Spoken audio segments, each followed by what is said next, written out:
ದೇಶದಲ್ಲಿ ಉಗ್ರ ಚಟುವಟಿಕೆ ಇರಬಾರದು. ಭಯೋತ್ಪಾದನೆಯನ್ನ ಸಂಪೂರ್ಣ ಮಟ್ಟ ಹಾಕಬೇಕು. ಕೇಂದ್ರ ಸರ್ಕಾರ ಎಲ್ಲಾ ಉಗ್ರರನ್ನ ನಾಶಪಡಿಸುವ ಕೆಲಸ ಮಾಡಬೇಕು.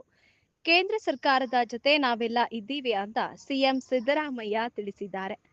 ಪಹಲ್ಗಾಮ್ನಲ್ಲಿ ಉಗ್ರ ದಾಳಿಯಲ್ಲಿ ಮೃತಪಟ್ಟ ಭರತ್ ಭೂಷಣ್ ಪಾರ್ಥಿವ ಶರೀರದ ಅಂತಿಮ ದರ್ಶನ ಪಡೆದ ಬಳಿಕ ಬೆಂಗಳೂರಿನಲ್ಲಿ ಮಾತನಾಡಿದ ಅವರು, ಅಮಾನವೀಯವಾದ ಕೃತ್ಯ ಇದು. ಇದನ್ನ ತೀವ್ರವಾಗಿ ಖಂಡಿಸ್ತೇನೆ ಅಂತ ಹೇಳಿದ್ದಾರೆ.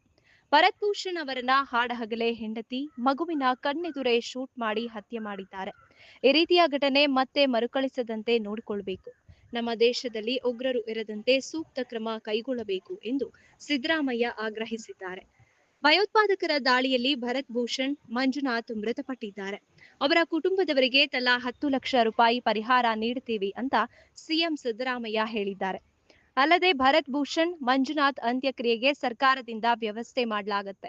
ಭರತ್ ಅಂತಿಮ ಸಂಸ್ಕಾರದಲ್ಲಿ ರಾಮಲಿಂಗಾರೆಡ್ಡಿ ಭಾಗಿಯಾಗ್ತಾರೆ.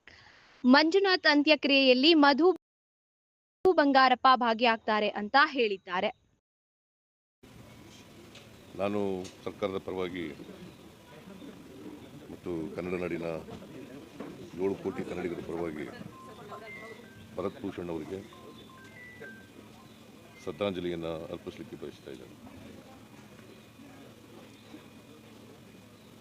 ಇನ್ನು ಚಿಕ್ಕ ವಯಸ್ಸು 41 ವರ್ಷ ವಯಸ್ಸಾಗಿದೆ. MBA ಮಾಡಿದ್ದು ಮೈಸೂರಿನಲ್ಲಿ ಓದೋರು, SDM ಕಾಲೇಜ್ MBA ಮಾಡಿದ್ರು. ಇವರು DDPIಗೆ ಅವ್ರ ತಂದೆ ರಿಟೈರ್ಡ್ ಆಗಿದ್ದಾರೆ. ಆಗಬಾರ್ದಾಗಿದೆ. ಅವರು ಅಮಾನವೀಯವಾದಂಥ ಒಂದು ಕೃತ್ಯ ಇದೆ. ಇದನ್ನು ತೀವ್ರವಾಗಿ ಖಂಡಿಸ್ತೇನೆ. ನಾನು ಉಗ್ರರನ್ನು ಸಂಪೂರ್ಣವಾಗಿ ಮಟ್ಟ ಹಾಕ್ತಕ್ಕಂಥದ್ದು ಸರ್ಕಾರದ ಜವಾಬ್ದಾರಿ. ಉಗ್ರರ ಚಟುವಟಿಕೆಗಳು ನಮ್ಮ ದೇಶದಲ್ಲಿ ಇರಬಾರ್ದು. ಯಾವುದೇ ಕಾರಣಕ್ಕೆ ಸರ್ಕಾರ ಇದರಲ್ಲಿ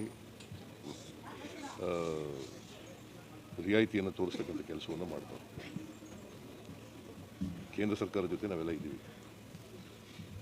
ಕೇಂದ್ರ ಸರ್ಕಾರಕ್ಕೆ ನಾನು ಒತ್ತಾಯ ಏನು ಮಾಡ್ತೀನಿ ಅಂತಂದರೆ, ಎಲ್ಲ ಉಗ್ರರನ್ನು ಕೂಡ ನಾಶಪಡಿಸ್ತಕ್ಕಂಥ ಕೆಲಸವನ್ನು ಮಾಡಬೇಕು. ನಮ್ಮ ಸಂಪೂರ್ಣ ಬೆಂಬಲ ಇದೆ. ಈಗ ನೋಡಿ, ಅಮಾಯಕ ಜನರು ಪಾಪ ಕಾಶ್ಮೀರಕ್ಕೆ ಹೋಗಿದ್ದರು. ಅವ್ರನ್ನ ಹಾಡು ಹಗಲೇ ಮತ್ತು ಅವ್ರ ಹೆಂಡ್ತೀರಿ ಎದುರುಗಡೆನೆ ಮಗು ಕೂಡ ಇದೆ ಜೊತೆ ಶೂಟ್ ಮಾಡೋದಿದೆಯಲ್ಲ, ಅದಕ್ಕಿಂತ ಹೇಯ ಕೃತ್ಯ, ಮನುಷ್ಯತ್ವ ಇಲ್ಲದೆ ಇರತಕ್ಕಂಥ ಕೃತ್ಯ ಇನ್ನೊಂದಿಲ್ಲ. ಈ ಕೃತ್ಯವನ್ನು ನಾನು ಖಂಡಿಸಲಿಕ್ಕೆ ಬಯಸ್ತಾ ಇದ್ದೇನೆ. ಜೊತೆಗೆ ಯಾಕಂದರೆ ಅದೇ ಜಿಲ್ಲೆಯಲ್ಲಿ ಪುಲ್ವಾಮಾ ಇನ್ಸಿಡೆಂಟ್ ಆಗಿತ್ತು.